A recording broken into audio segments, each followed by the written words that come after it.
नमस्कार दोस्तों, मैं न्यूट्रिशनिस्ट हरिंदर सिंह वालिया आपका अपने इस यूट्यूब मंच अमन हेल्थ गाइड के ऊपर स्वागत करता हूं। उम्मीद करता हूं कि आप हेल्दी होंगे, तंदुरुस्त होंगे, आपकी फैमिली हेल्दी तंदुरुस्त होगी, एंजॉय कर रहे होंगे सबके साथ। तो चलिए आज का टॉपिक शुरू करते हैं। आज मैं जो आपसे चर्चा करने आया हूँ वो विषय है रोटी, चपाती। लेकिन दोस्तों, आपको मालूम है कि चपाती और रोटी में भी फर्क होता है।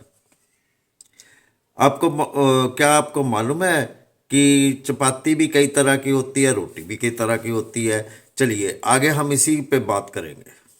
चपाती के कई नाम हैं, जैसे कि चपाती, रोटी, फुल्का, रोटली, भाखरी, टिक्कड़, टिकड़े। आपको ये जानकर भी बहुत हैरानी होगी कि ये जो रोटी है ना, ये ईसा के पूर्व 8,000 साल ईसा के पूर्व ये आ गई थी रोटी खाने में। और मिस्र में वहां पे ये रोटी जो है ना, ये बेक की जाती थी। अब बेक तो हम भी करते हैं, इस बारे भी बात करेंगे आगे चल के। अगर बात करें रोटी की तो आप सब ये जानते ही होंगे कि गेहूं और गेहूं के बाद उसका आटा बनता है सफ़ेद। आटे के बाद जो है वो रोटी बनती है। रोटी कैसे बनती है? वो लोई बनाई जाती है, थोड़ा पानी डाल के, आप सब जानते ही हैं। तो वो जो है वो पकाई जाती है, पका के खाई जाती है। लेकिन यहाँ पे मैं थोड़ा सा डिफरेंस बताना चाहता हूँ। रोटी भी हम कई तरह के बनाते हैं, पराठा भी बनाते हैं। और रोटी जो है वो मक्की की भी होती है, बाजरे की भी होती है, रागी की भी होती है, और भी कई तरह की होती हैं रोटी है। नान भी होते ही हैं, वो भी रोटी ही है। लेकिन फ़र्क क्या है? फ़र्क ये है कि नान में यीस्ट यूज़ किया जाता है, खमीर, और रोटी में खमीर नहीं यूज़ किया जाता। आपने गौर किया होगा, नोटिस किया होगा कि मैं बार बार दो शब्द यूज़ कर रहा हूँ, चपाती रोटी, चपाती रोटी। बहुत से लोग ये समझेंगे कि ये एक ही चीज़ है। एक्चुअली ये एक चीज़ नहीं है। अगर हम रोटी बनाते हैं तो रोटी के एक तरफ जो है अगर तेल लगा देते हैं तो तेल या घी लगा देते हैं, और उसको दोबारा फिर तवे पे सेकते हैं तो वो रोटी बनती है। चपाती कैसे बनती है? मैंने बताया ना कि रोटी ऐसे बनती है तेल लगा के। चपाती कैसे बनती है? गेहूं का आटा लेके हम ऐसे ऐसे ऐसे ऐसे ऐसे ऐसे उसको थापते हैं, करते हैं, उसको लम थोड़ा बड़ा करते हैं, बड़ा करके हम तवे के ऊपर डाल देते हैं, वो बन जाती है चपाती। रोटी और चपाती में डिफरेंस है ना। और आ गया फुल्का। फुल्का वे है फुल्का वह है कि अगर हम उसको थाप थाप के और आंच के ऊपर ही उसको फुलाएं, उसको फुल्का कहते हैं। और आपको जान के ये हैरानी होगी कि ये जो फुल्का है ना, ये बहुत ही बेहतर माना गया है खाने के लिए। अगर हम लोई बना के, थोड़ा हार्ड बना के, उसको अगर हम बेल के तो फिर डालते हैं ना तेल में, अगर उसको तल लेते हैं तो वो बन जाती है पूड़ी। तो दोस्तों, आपको समझ में आ गया कि पूड़ी क्या है, चपाती क्या है, रोटी क्या है, फुल्का क्या है। अब हम बात करते हैं, ये जो चपाती कह लें, रोटी कह लें, ये कई तरह से बनती है। और स्टफ़ करके भी बनती है। इसमें स्टफ़ करते हैं कई चीज़ों का। मूली की रोटी, पराठा, अजवाइन की रोटी, वेजिटेबल्स की रोटी, ये जो चीज़ें हैं ना, ऐसे बीच में आलू की रोटी बड़ी मशहूर है ये चीज़, मेथी की रोटी। ये चीज़ें बहुत मशहूर हैं, हमने बहुत दफ़ा सुना होगा। लेकिन एक बात जो है वो नहीं शायद सुनी होगी आप लोगों ने, वो ये कि जिस चीज़ से हम रोटी को स्टफ़ करते हैं, चपाती को स्टफ़ करते हैं, पूड़ी को स्टफ़ करते हैं, पराठे को स्टफ़ करते हैं, और उसी के चलते, जिस चीज़ से हम स्टफ़ करते हैं उसी के चलते चपाती की, रोटी की, पूड़ी की, पराठे की, नान की तस्वीर बदल जाती है। उसमें पौष्टिक तत्व जो होते हैं ना, वो बदल जाते हैं। अगर हम मक्की की रोटी बनाते हैं तो उसकी तस्वीर और होगी, उसकी पौष्टिक तत्व हमें और तरह के मिलेंगे। ज्वार की बनाते हैं तो और तरह के मिलेंगे, रागी की बनाते हैं तो और तरह के मिलते हैं, रागी और गेहूं की बनाते हैं तो उसमें कुछ और गुण आ जाएंगे। रागी, बाजरा, गेहूं इसकी बनाते हैं तो इसमें कई और तरह के गुण आ जाएंगे। सो थोड़ा सा इसके बारे में हम जानकारी हासिल करते हैं। तो चलिए सबसे पहले शुरू करते हैं तंदूरी रोटी से। अगर हम तंदूरी रोटी खाते हैं ना तो हमारे को 187 किलो कैलोरी एनर्जी मिल जाती है। कार्बोहाइड्रेट जो है ना इसमें वो हमें 37 ग्राम तक मिल जाते हैं, और 35 ग्राम तक कैल्शियम मिल जाती है, और प्रोटीन जो है वो 6.4 ग्राम तक मिल जाती है।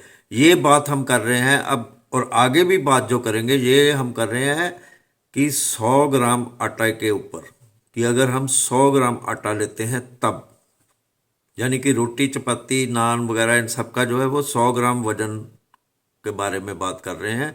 अगर इसका वजन बढ़ेगा तो ये जो तत्व है ना ये भी बढ़ जाएंगे, घटेगा तो ये भी घट जाएंगे। तो चलिए दोस्तों दूसरी हम बात करते हैं मक्की की रोटी की।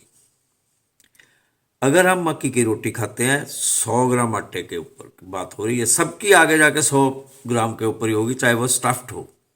100 ग्राम आटे से, मक्की के आटे से बनी रोटी में हमें 253 किलो कैलोरीज एनर्जी मिलती है। दोस्तों ये हमने बात कर ली मक्की की रोटी और तंदूरी रोटी की। अब आप देखिए खाएंगे हम रोटी ही, लेकिन वो उसका उसका ये जो हिसाब किताब है ना प्रोटीन और ये सबका, ये कैसे बदलता है। अगर हम वेट लॉस जर्नी पे हैं तो भी हमारे को रोटी फायदा दे सकती है। कैसे फायदा दे सकती है कि उसमें अगर हमारे को कैलोरीज कम मिले, फैट कम मिले, प्रोटीन ज़्यादा मिले, कार्बोहाइड्रेट्स कम मिले, ज़रूरत के हिसाब से मिले, तो वो कैसे।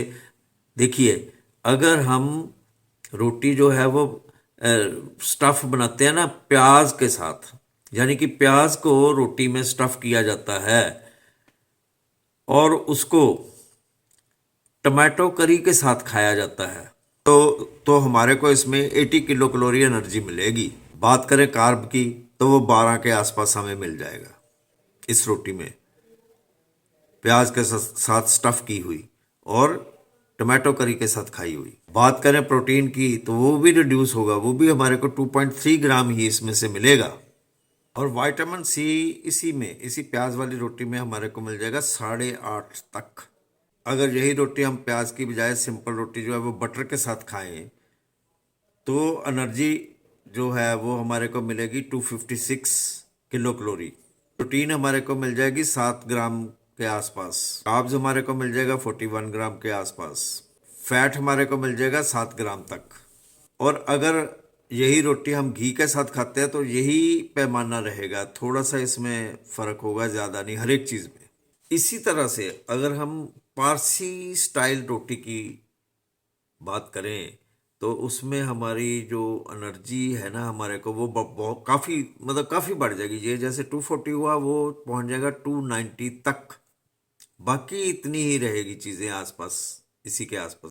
और अगर हम अमरनाथ रागी रोटी विद बटर ये लेते हैं, हमारे को एनर्जी जो है ना वो 274 किलो कैलोरी तक मिलेगी, 47 ग्राम तक कार्ब्स मिल जाएंगे, प्रोटीन काफ़ी मिलेगी 8 ग्राम तक, और फैट भी काफ़ी मिलेगी 7 ग्राम तक। बात कर रहे हैं 100 ग्राम आटे की शुरू से ही। और अगर हम अमरनाथ रागी रोटी विद घी लेते हैं तो क्या होगा, हमारे को उसमें से एनर्जी मिलेगी 294 किलो कैलोरीज। बढ़ गई ना, पहले भी हमने अमरनाथ वाली रोटी खाई है। देखिए कितना फर्क पड़ता है आटे का और मिक्सिंग का। हाँ, यहाँ पे मैं एक बात ज़रूर बताना चाहूँगा कि ये मिक्सिंग से भी फ़र्क पड़ेगा, कि जैसे अब मैं बताने जा रहा हूँ रागी रोटी, रागी और ज्वार की रोटी। अब ज्वार आपने कितना लिया है, रागी आपने कितनी लिया है, इससे भी फर्क पड़ेगा। मैं जो बात कर रहा हूँ ये इक्वल इक्वल अमाउंट में कर रहा हूँ। अब देखिए, रागी ज्वार रोटी जो है ना, अगर हम ये लेते हैं तो हमारे को 217 किलो कैलोरी एनर्जी मिलती है। 6 ग्राम के आसपास हमारे को प्रोटीन भी मिल जाती है। 45 ग्राम्स के आसपास हमारे को कार्ब्स भी मिल जाते हैं, गुड कार्ब्स। और यहाँ खास पॉइंट करने वाली बात यह है कि फैट हमारे को 1.3 के आसपास मिलती है। यहाँ पे मैं ये रिकमेंड करूँगा कि जो वेट लॉस जर्नी पे है ना, वो ये रागी और ज्वार की रोटी खाएं, उनको बहुत फायदा मिलेगा। फाइबर इसमें प्रचुर मात्रा में होगा, और ये जो वजन बढ़ाने वाली चीज़ें हैं वो कम मात्रा में होगी, लेकिन पेट भरा रहेगा, मेटाबॉलिज्म अच्छा रहेगा, तो वजन भी आप जल्दी से कम कर सकते हैं। बाकी चीज़ें साथ और करनी पड़ेंगी, एक्सरसाइज वगैरह और चीज़ें भी, प्रोटीन सही मात्रा में लेनी पड़ेगी, ये सब बातें साथ साथ चलेंगी। पर मैं रोटी की बात हम इसमें कर रहे हैं, तो मैं सिर्फ रोटी की बात ही कर रहा हूँ। सो दोस्तों, आपने ये सारी चीज़ें सुनी, बहुत लंबी चौड़ी ये फहरिस्त है। चुनिंदा चीज़ें बताई हैं, छोटी छोटी छोटी छोटी चीज़ें मैंने बताई। इसमें प्रोटीन, कार्ब, एनर्जी और फैट के अलावा भी कई चीज़ें और मिलती हैं। फोलेट मिलता है, कैल्शियम मिलता है और आयरन मिलता है, ये सारी चीज़ें मिलती हैं। इसके ऊपर मैं नहीं गया। सो दोस्तों, बहुत सी बातें हो गई, कह दी। जो मैं जानता था आपके साथ शेयर कर लिया। आपको अच्छा लगे तो चैनल को सब्सक्राइब, लाइक और शेयर ज़रूर कर दें, और कमेंट्स भी ज़रूर करें, और घंटी का बटन भी ज़रूर दबाएं। और दोस्तों, अगर अच्छा नहीं लगा हो आपको, तो कमेंट करके मेरे को ज़रूर बता दें कि हमारे को ये आपकी बात अच्छी नहीं लगी है। यकीन मानिए कि मैं उसके ऊपर रिसर्च करूँगा और फिर आपको उसका जवाब भी दूंगा। सो दोस्तों, आज के लिए बस इतना ही। जल्दी किसी नई वीडियो के साथ फिर आपके रूबरू होऊंगा। तब तक के लिए हरिंदर सिंह वालिया को दें इजाज़त। शुक्रिया आप सबका।